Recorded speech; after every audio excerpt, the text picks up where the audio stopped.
The fact that you worry about being a good teacher means that you already are one. Yeah.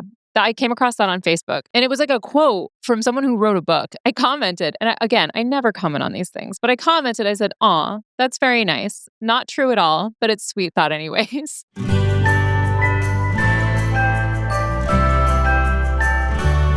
How to survive the classroom. Hey, teacher besties. I am so excited to share with you that my book, They Never Taught Us That, is available right now. It is everything an experienced or first-year teacher needs to manage the chaos of a modern classroom, including some anecdotes to make you feel a little bit better, because if there is a way that you can screw up, I've probably done it. It also has advice on how to build trust with families, how to manage grading and lesson plans and IEPs, and everything else that they never went over in your teacher prep program. They Never Taught Us That is available everywhere right now. Hey, teacher besties. Welcome to How to Survive the Classroom. I'm Andrea Forkham. I'm Gerry Patoka. And I'm Molly Dugan. And that was smooth. That felt good. I felt like we hit it that time. Guys. I feel like we need to give the people what they want to start off our day, because last episode we talked about how Gerry sent me, he first tried to call me, I didn't answer. And so he left me a voicemail and I did not delete it, which I think is a gift to all of us. And so I do have it for us to listen to as a community today. And if you would remember, I do believe Gerry had kind of hinted at what the voicemail was, which is that he once again pooped his pants. So yeah, say once again like that. I mean, it's factual. So let's just play the voicemail. Yo, you ain't never gonna believe what happened to me. I was Uber driving, right? And I'm Uber driving. And I had stopped and I ate lunch, because that's the thing people do. Sometimes at lunchtime is they eat it. And I'm driving and my stomach just turns on me when I'm about to drop this passenger off. And I'm like, all right, I'm dropping off. I'm running home. I'm going to take a shit. Probably maybe just go out and drive again tonight after my show. Well, I mean, it got to the point. I mean, it was like my stomach was kicking my ass. Like, I mean, it was wearing me out. I mean, I was beating on the center console of my car, like yelling, like not knowing what to do. I was like, I'm not going to make it home. And I got out, I had to run up in the Jersey Mike's, and I about painted that damn Jersey Mike's, man. Like, I mean, I ain't going front. I shit my pants a little bit, but I mean, I would have shit my pants a lot if it weren't for that Jersey Mike's. And I just felt like you needed to know that was a thing that happened to me today. Because it's been a while since I've had a close call. And it don't matter how much weight I lose, I'm gonna still be on shit alert, I think, for the rest of my life. Gerry, that's foul. Wow. Where was it that you stopped? You stopped the Jersey Mike's. Jersey Mike's. So God bless. Jersey Mike's. If you want to sponsor the show, I feel like this is your opportunity. And it's a good bathroom too, man. It was before you got in there. It was a single seater. I took Did my you say shirt a off single and seater? I put on. Yeah, I like to go in like the handicap bathrooms or the family ones. Okay. But theirs was just one toilet, because I like to take my shirt off and put it on top of the Stop. paper towels. You're lying. Lying. If I can help it, I will not poop with a shirt on. Like a toddler? Gerry, what? No, toddlers don't even do that. Gerry, Like you're why gonna are you have a taking off blowout? your shirt to poop? It feels nice. If I'm at home, if I'm at home, I get butt naked.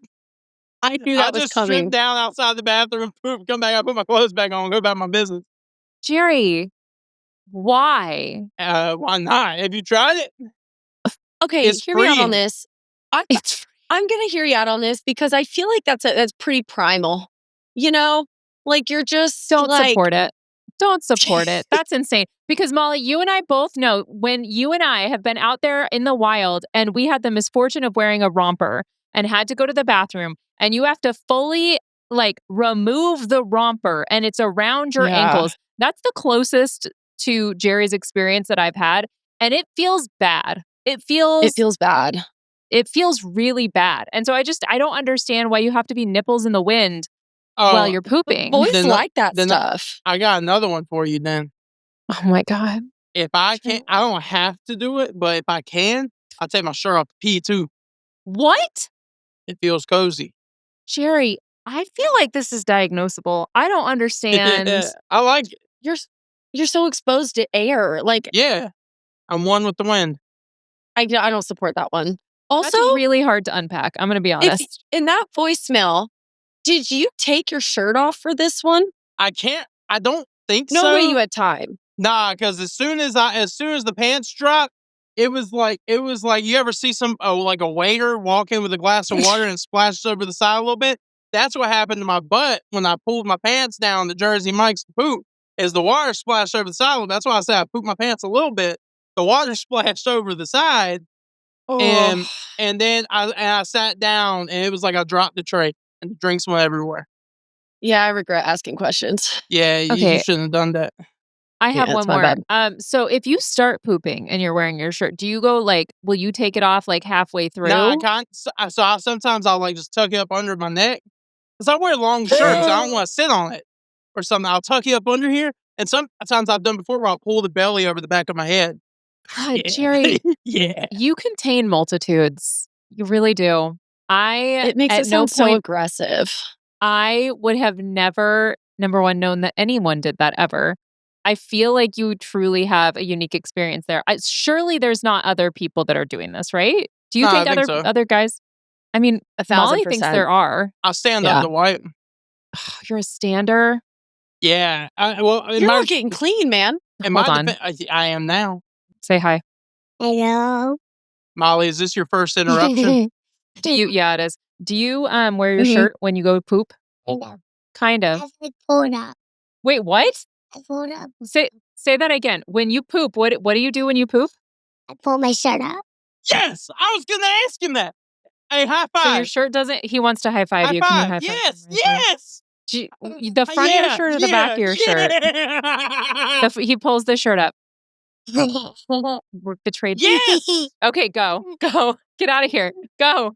My own flesh and blood betrayed me. He No, said, you I gotta cannot stand go. up for my guy. Yo, where's your husband? He's not home right now. He's working, hopefully with his shirt on. I think he's a stander as well. Insane. What a way to start the podcast today, guys. Guys, I have so many questions and comments that I would like to make right now. Let's unpack it. You guys want to know a new ick that I've gotten as an this adult? conversation. I probably just gave you a few. Yeah. No. You know, like, I don't know if you guys have had this experience, but as an adult, new things are grossing me out more and more that used to not even like be in my awareness. My new one is if I'm wearing like pants in a public bathroom, like long pants, and I pull them down to go to the bathroom, I don't want them touching the floor in any way. Yeah. It freaks me out. Like I have some like loose trousers that I wear to school. Yeah. And they're so loose that they just fall to the floor. And I'm like, oh, like I can't with that. I think I've and it's changed freaking me out. before because of that. Oh, like middle of the school day? Yeah. I travel with extras. Just in As case. previously established. Yeah. There's that not makes always a sense. Jersey Mike's. I actually just discovered a bit of an ick that I have because we were watching this Netflix documentary that was about like it was something of Seville. It was like Predator of Seville, and it's about these foreign exchange students who basically were assaulted on their study abroad trips. And in the whole like run up to all of this kind of like he was trying to seduce these women, and one of the things he did was he would like try and pick them up on a Vespa, and immediately I was like, ew. Red flag number one. No, No, You're like, you couldn't catch me with that. You couldn't be me. Would not have gotten me. That'd be cool. No, Aren't did you hear the Vespas noise you French? just made? I don't know, man. All I know is I see a man on a Vespa, and I think he probably takes all of his clothes off to poop. You know, What's and wrong that with that? is So true. such an ick for me. So yeah, there you go. So mine's like You more ain't of a never personal pooped ick. until you sit down naked with in the position like they have in Greek mythology, where you got your fist under your chin and your elbow on your knee. Are you doing the Statue of David pose? No, that's not That's Statue it, of David. yeah. The thinking man. No, the Statue of David is like standing with like his... Thinking man, but you on the squatty potty. When I was on vacation the other week, we stayed in the bathroom, and the bathroom's so small, the shower was right up in front of the toilet, and I would just put my feet up on the side of the bathtub. Wow. We I just have are learning a way too lot. many visuals. Yeah, I there's would a do. lot. It was some Great. good dukes. All right. It was like I so was vacuuming it out. we're gonna it move was- on now from the poop talk. Because I'm on Molly, here for the boys. oh my gosh. Yeah. I hope for your sake that there is like a conglomeration of men that are also like, finally, let's talk about this. Let's really get this out in the open that we all take our clothes off to poop. I think that's great for you to find community I'm gonna because communities lead the charge. Yeah, There's community's gonna be an important. uproar of shirtless poopers. I hope we never have to know. Never. I like things like that to stay secret. Just bury that down deep. But see, Molly, we have to talk about things. I know that you are working on your master's degree right now. Yes. How many papers have you written in the past like several weeks? Okay, so I don't know. Well, it's an online program, so it's like I'm pretty much paying thousands of dollars to read a textbook and write papers about what I'm reading, right? That's right. Right. But I was out of town, so I got back and it's final season. I think I've written 7 essays in the last week. And That's too many. and plus like 4 discussion posts, and each one has to have 2 responses. So you're like Yeah. saying the same, like, I appreciate your perspective so much. I appreciate your, oh God, I just need it to be done. I have 2 more essays left and I'm done for the semester. All right. And so for the people who don't know, because I don't know if we covered this when we had you on as a guest, but what are you getting your master's in? School counseling. Oh my gosh. Yeah, school counseling, which actually the program is like combined with clinical. So it's a 60 credit hour program. Like, a lot of masters are like 33 credit hours, but since it's both, Yeah. it's 60. So it's a lot longer, but I can sit for the LPC, which is the clinical. So like, I guess you get some more bang for your buck, but oh my gosh, I'm just like, a little over halfway through the program. So I'm hitting my like, how much more of this can I do moment, but like, I'll get through it. Yeah. People do it. That's fair. It makes sense that you've had that kind of training based on the way that you respond to Gerry. And wait, for really? You think I'm doing good? I think you're doing really good. I'm diagnosing as shirtless pooping. Yeah. I thought that was great. Gerry, I read something about that in my textbook, actually. So I'm kidding. Actually, I can tell you what that's called. My next paper, The Shirtless Pooper. That sounds like a children's book, actually. Like a really silly, goofy The next children's time book. y'all poop, Gerry. you're going to be thinking about this. No, I wait, don't wanna that think could be about a you while I'm children's book pooping. for you. Does that make you uncomfortable to know that the next time you poop, you're going to be thinking about Gerry? You're not going to be able to help it? I'm so hope you're wrong. I'm going to have to go do some meditation. You know what bums me out for all of our listeners? It's that all of our listeners now are all going to be thinking about you next time. They're going to be like, should I take my shirt off? Also, Hey, listen, my DMs are open. When you poop next time, give it a whirl and DM me at Comedy by GP. DM me and let me know your thoughts on the shirtless pooping. It's goated. You should do a poll on your Instagram story. Also, now the first 2 episodes that I've officially been on, real poop heavy. some a lot of poops have poop. been very poop heavy. Yeah, we it's only been maybe average too like 1 much. poop episode a month, and we're kind of We got off Yeah, the we- topic and we made our way back. This is really bad. I know. I Okay. think this feels like the right moment to go ahead and take a break. And agree. and then maybe we'll circle back and we're gonna not talk about poop anymore for today's episode. So guys, it's gonna get better, I promise. We're gonna take a break. So be right back. When I taught Shakespeare, trying to convince my students that learning their vocab was fun was absolutely brutal. Traditional memorization is super boring, and we don't have time as teachers to create brand new games every single week. And that's where Knoword comes in. They have vocab sets already on there, and you can make your own super easily. Knoword also saves time because students don't have to log in, which eliminates all of that extra time and effort spent onboarding students onto another platform and managing accounts. The vocab games are customizable and actually super fun. And if you're starting a brand new unit and you want some ideas for vocab for your students, you can use their AI generator to build a vocab pack for your students. If you want to get your students off of the computer, you can also print out their vocab worksheets. I love it for some quick review or as a fun way to gauge my students' knowledge. To find out more, go to knoword.com. Again, that's knoword.com to learn more about how Knoword fits into your classroom. Have you ever wondered what I would say if my mother and my administrators weren't watching every single thing I do on social media?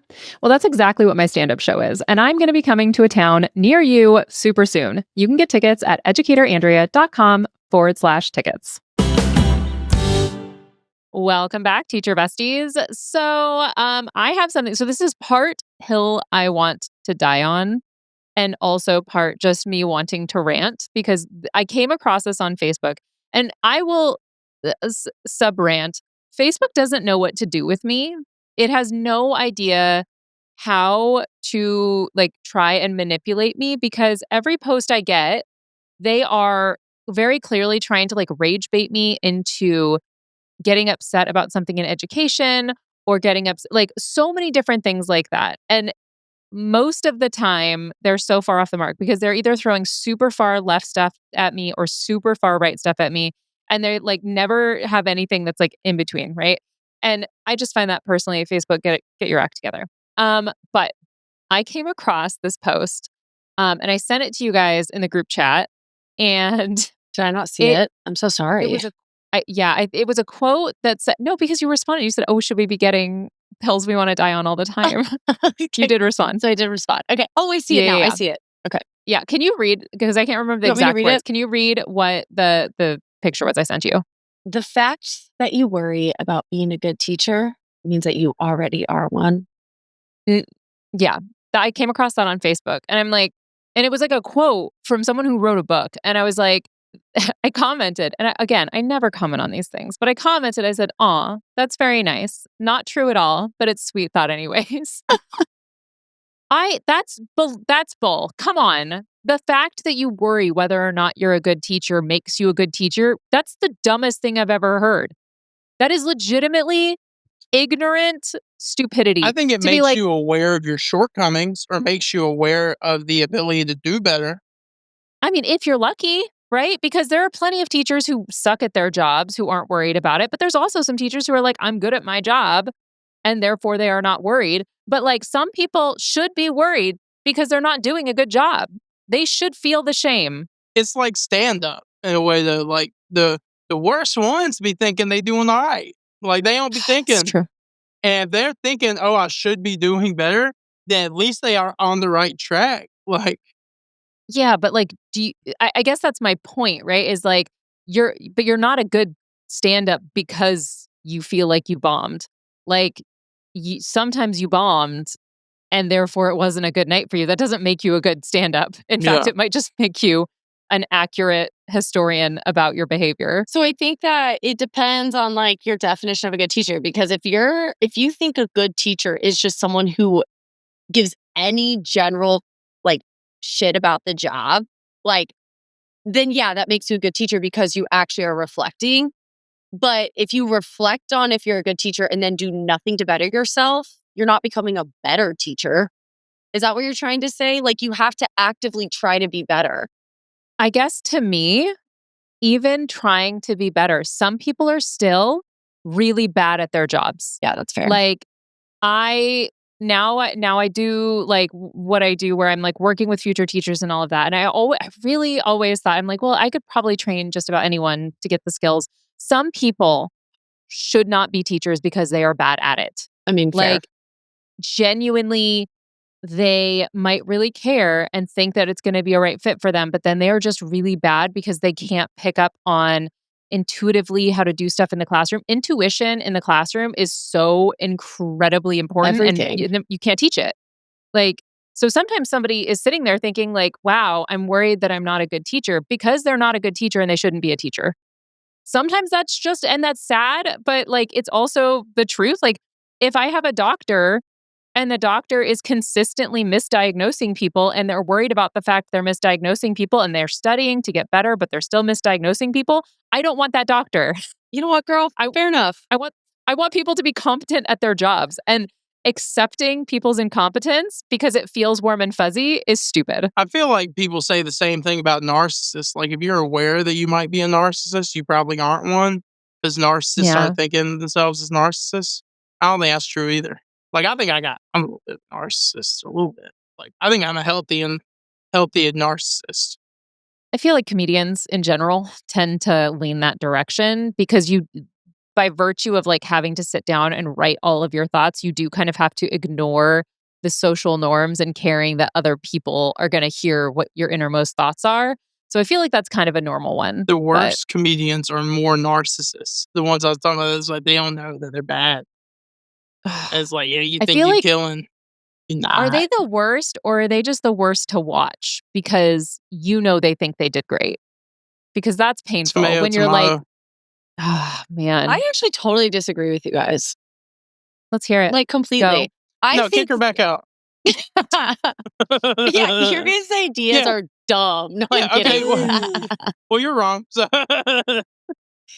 go, Molly. No, okay. The whole teaching, the point about if you're worried about being a good teacher, then you're probably a good teacher or whatever. Yeah, I totally agree with you on that. Like, be self-aware. But as far as like comedians go, I don't think so. I think that we think anyone that, like, I think people like to throw out narcissists.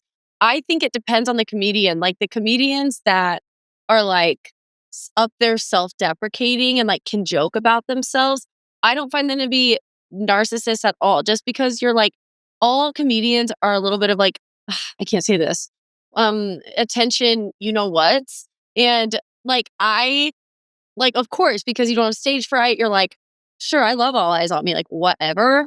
But I don't think that equates to being like having narcissistic traits. I think you have to think on a personal scale, you genuinely are better than other people because you're so deeply insecure. If you're able to stand up there and self-deprecate, your ego is not big enough to be a narcissist. I really don't think so. So all right, so riddle me this.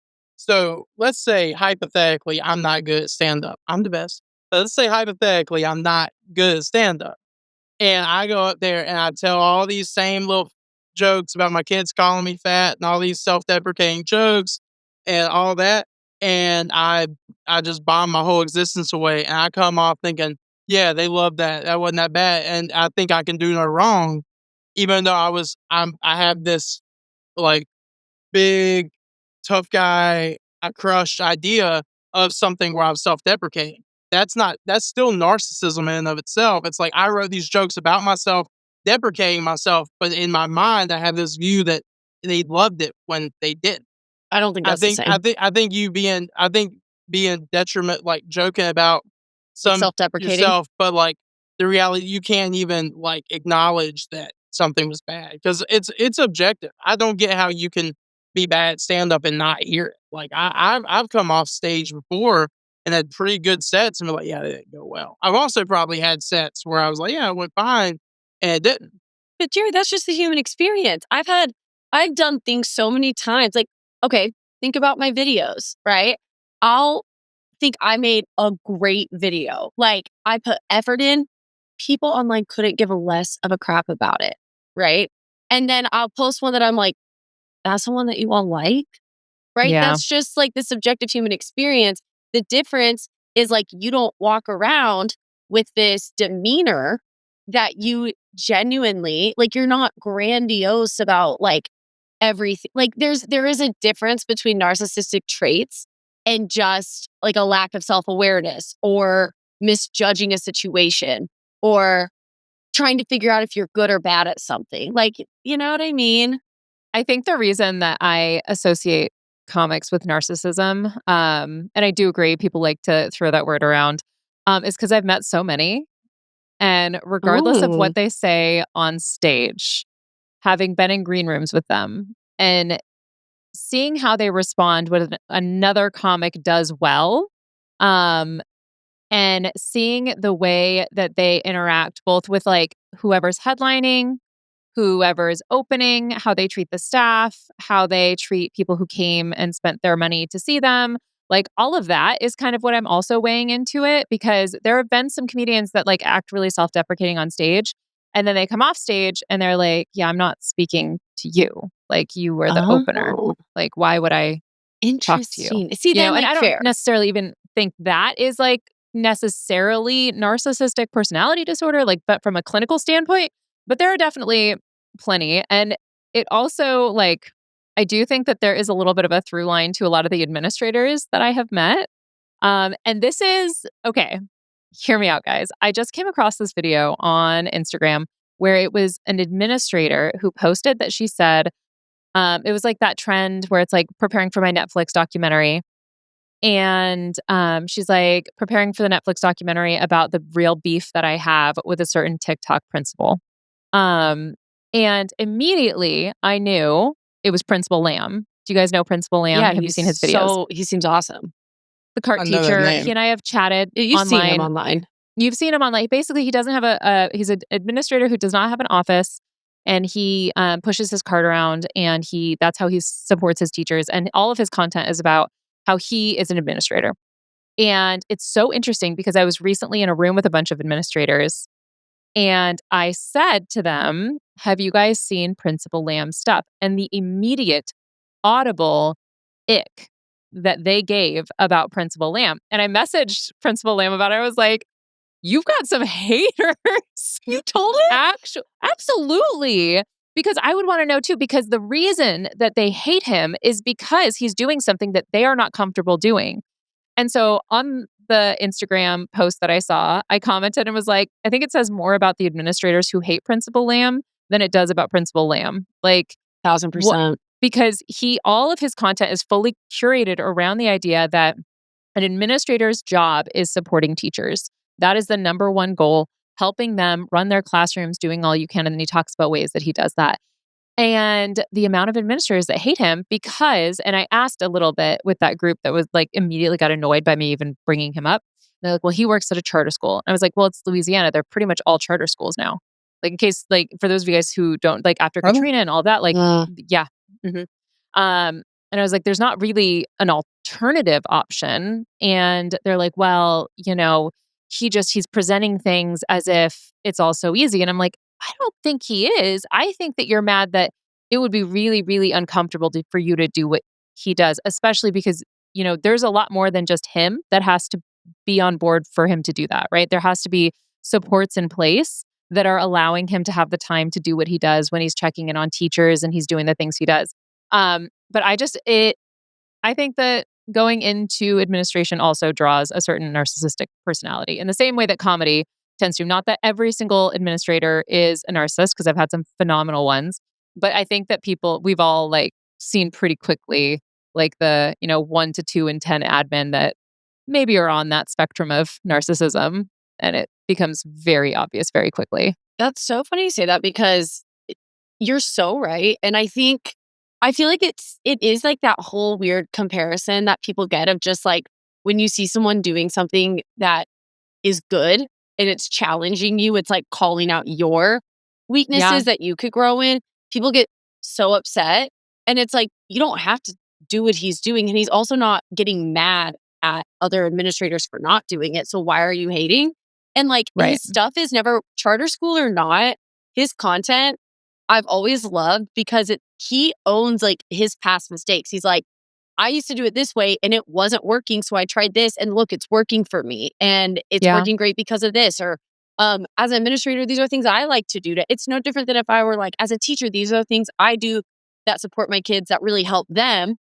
Other teachers can take that if they want or leave it, So I just don't understand why people get you have to have such a pessimistic personality.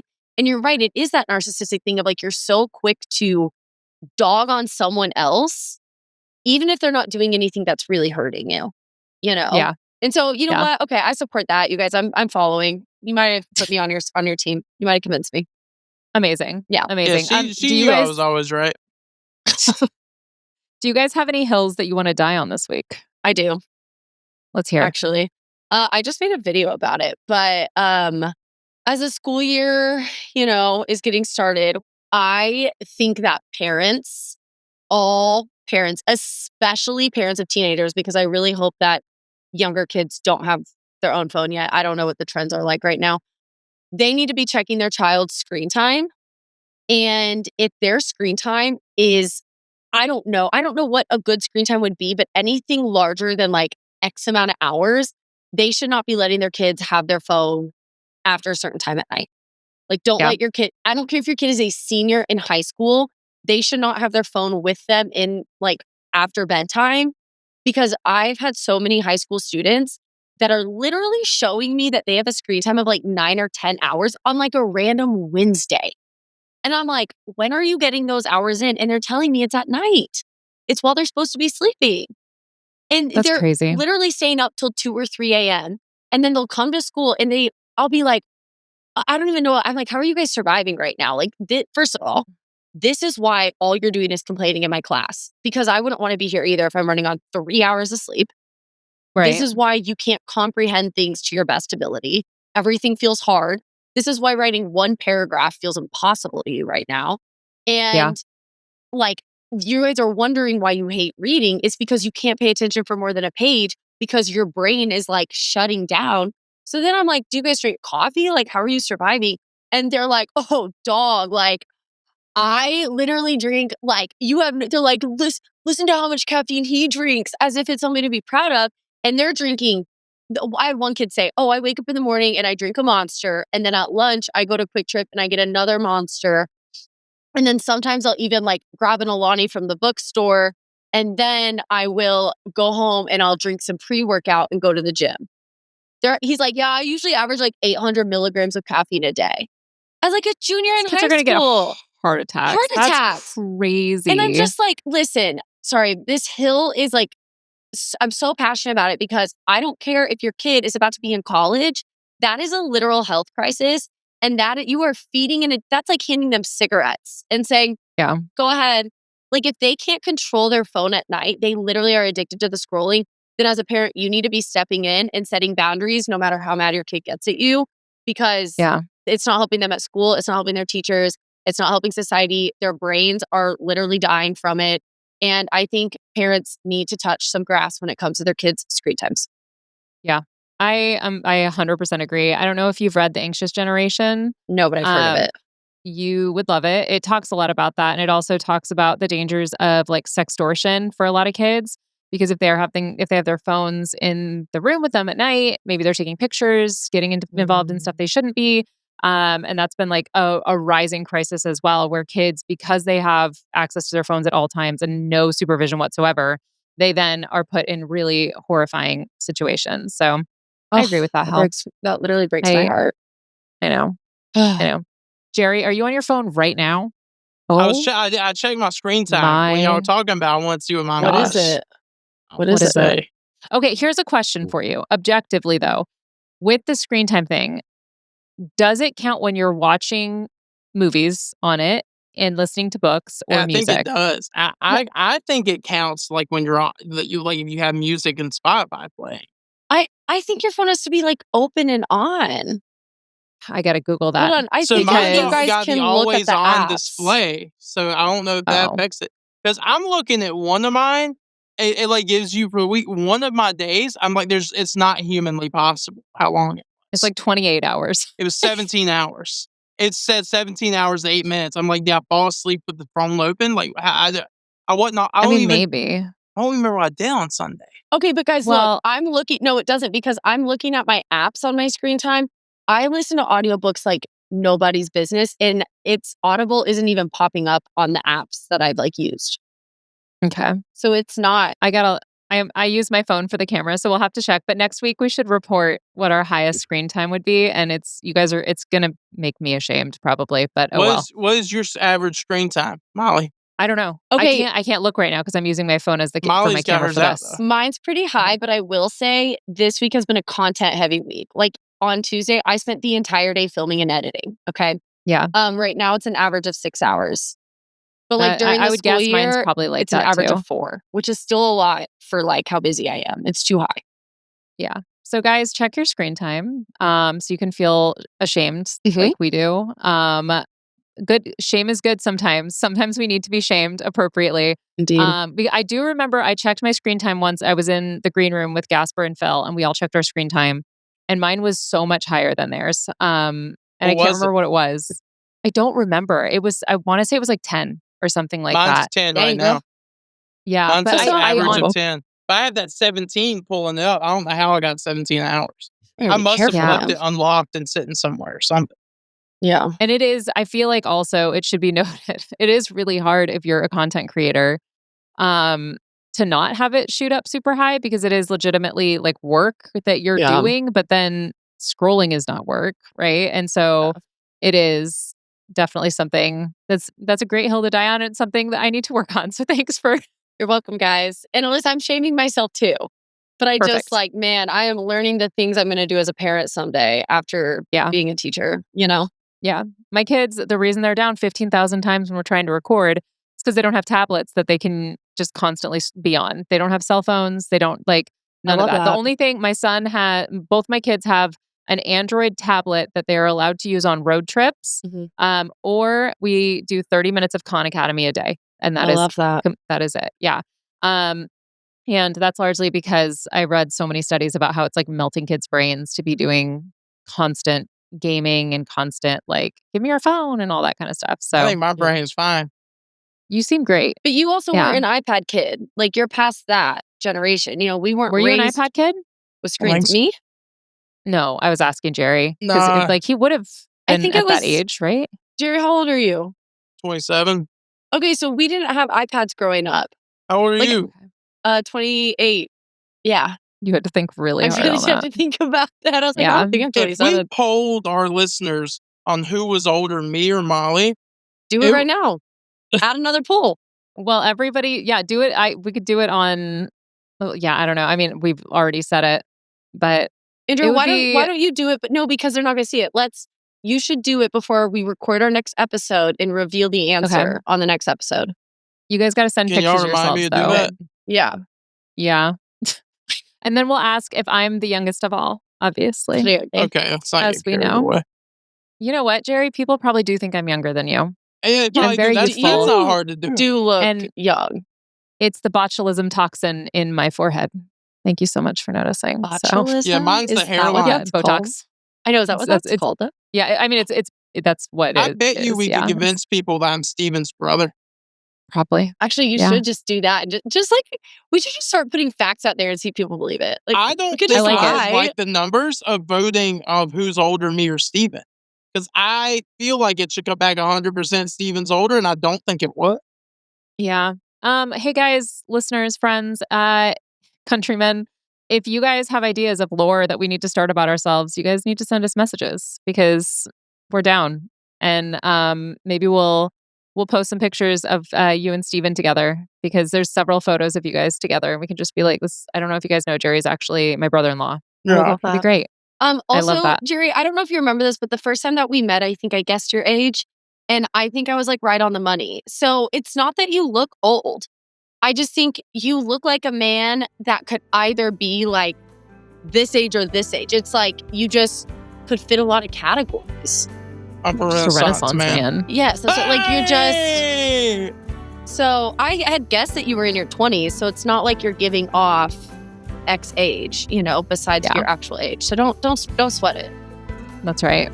Okay, guys. If you have thoughts about Gerry's age or anything else that we talked about today, even what happened in the first half, you can hit us up, Andrea at human-content.com, or you can contact me at Educator Andrea, and you can contact Gerry at Comedy by GP, and Molly at Miss.Dugan1. I love that there's a 1. I know. I love that. That you're not the OG. You just had to look I'm not the OG. It really does. Yeah. Bad. If you want to catch the full video episodes, they're up every single week on YouTube at Educator Andrea. Thank you so much for listening. I'm your host, Andrea Forkham. I'm Gerry Patoka. And I'm Molly Dugan. And our executive producers are Andrea Forkham, Aaron Corney, Rob Goldman, and Shanti Brooke. Our editor is Andrew Sims. Our engineer is Jason Portizo. Our music is by Omer Ben Zvi. To learn more about How to Survive the Classroom's program disclaimer and ethics policy and submission verification and licensing terms, you can go to podcasterandrea.com. How to Survive the Classroom is a human content production. How to survive the classroom.